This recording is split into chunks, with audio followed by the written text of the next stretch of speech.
Chapter 23. The Bleeding Light. Ascare, the reborn valley of Kalia. The golden dome Illyria had raised over the valley was failing. It flickered and wavered like a dying flame. Its once brilliant light now fractured with crawling veins of darkness. At the center of the failing shield stood Illyria, hands raised high, her divine form trembling under the assault. Golden blood, luminous and sacred, now dripped steadily from her nose, the corners of her eyes, and even the edges of her lips. Each throb of the distant ritual sent fresh agony lancing through her body, as if invisible hooks were tearing at her very essence. The beautiful fields around her were withering again at the edges. Vibrant wildflowers curled into blackened husks. Golden wheat stalks crumbled to ash on the wind, and the once rich soil cracked and bled dark ichor. "Mother, you have to stop," Kale shouted, positioning himself directly in front of her. His white armor glowed fiercely as he poured every ounce of his own power into reinforcing the shield. Sweat and black smoke mixed on his brow. "You're only feeding them more strength the harder you fight. I will not let them take this place from these people," Illyria gasped. Her voice, usually so melodic and warm like summer rain, now sounded raw and fractured. "They have already suffered enough because of our family's war.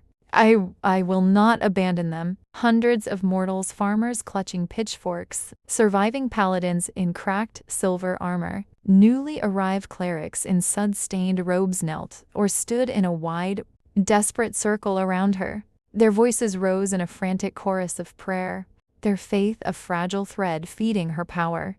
A young woman with a child clutched to her chest wept openly. "Goddess, please, don't leave us," she cried. An old paladin nearby gripped his sword tighter. "We stand with you, Mother, even if it means our end." Suddenly, a dozen black portals ripped open at the edge of the valley with wet, tearing sounds. Shadow-sworn warriors in blackened armor poured through like a tide of darkness, their eyes glowing malevolent, violet. At their head floated 3 red wizards, crimson robes billowing though there was no wind, their hands already weaving glowing blood sigils in the air. Kale roared and charged forward like a storm of light and shadow. His sword met the first shadow sworn, with a deafening explosion of clashing energies. "Get back, you filth," he bellowed, cleaving through armor and bone. For every enemy he cut down in bursts of holy fire and creeping darkness. 2 more seemed to take their place, pressing relentlessly forward. Illyria dropped to one knee as another vicious wave of pain tore through her core. The golden dome cracked visibly overhead with a sound like shattering glass. Nyctophia, the obsidian sanctum, deep beneath the Kianvati mountains.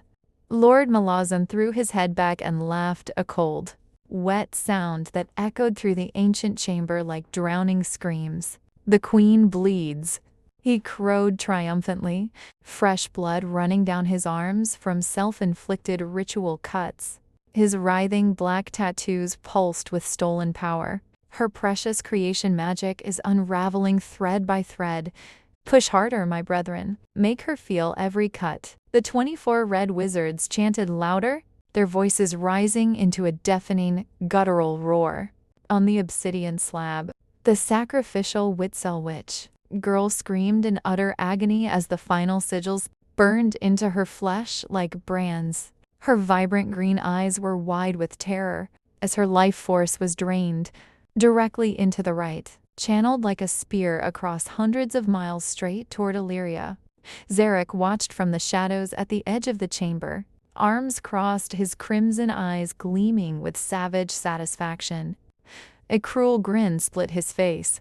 "Good," he murmured, voice low and venomous. "Make her suffer. Make the mortals watch their so-called goddess bleed and break. When she screams loud enough, even the heavens will hear it."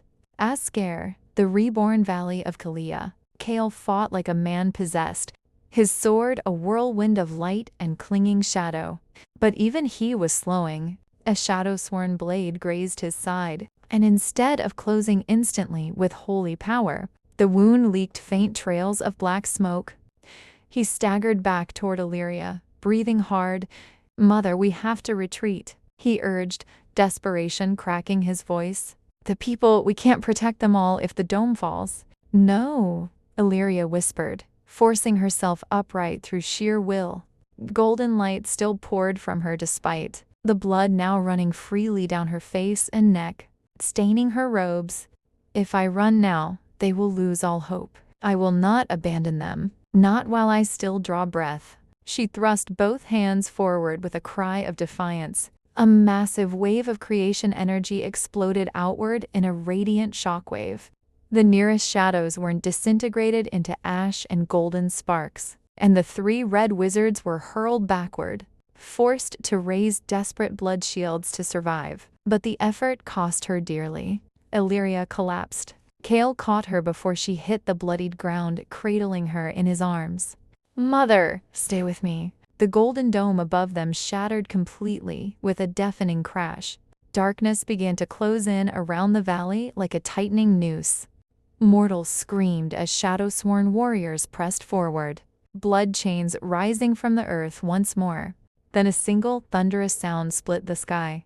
A portal of pure silver light tore open high above them, blazing like a second sun.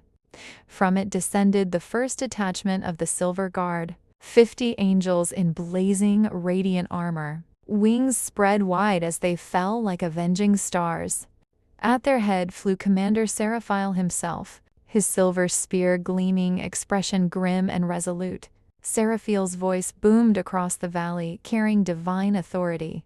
By order of Lord Azoth, the mother is to be returned to Elion. Stand down, Kale. We will handle this incursion. Kale looked up, eyes wide with a mix of relief and suspicion.